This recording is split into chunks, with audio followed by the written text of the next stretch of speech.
3 ربیع الاول 64 ہجری یزید ملعون بن معاویہ کے لشکر کے ہاتھوں خانہ کعبہ کی تخریب۔ جب مصرف بن عقبہ مدینہ واقعہ حرہ کے معاملے سے فارغ ہوا تو یزید ملعون کے حکم سے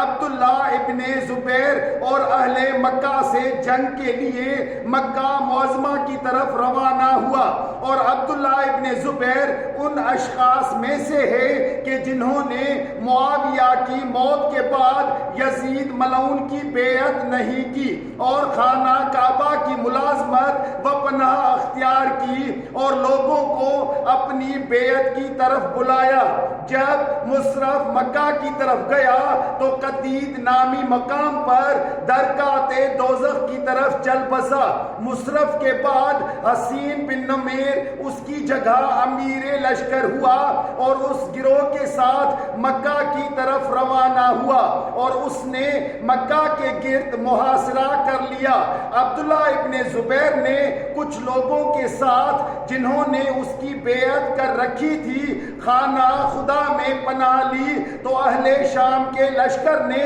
مکہ کے ان پہاڑوں پر جو وہاں کے گھروں اور مسجد الحرام کے قریب تھے ان پر اجتماع کر لیا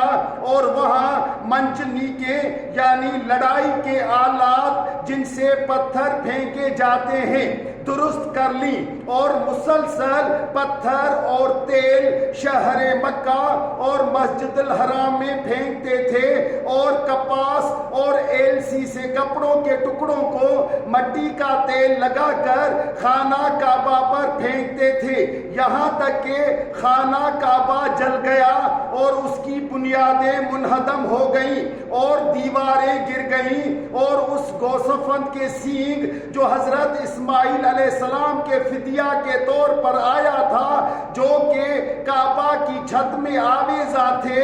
جل گئے۔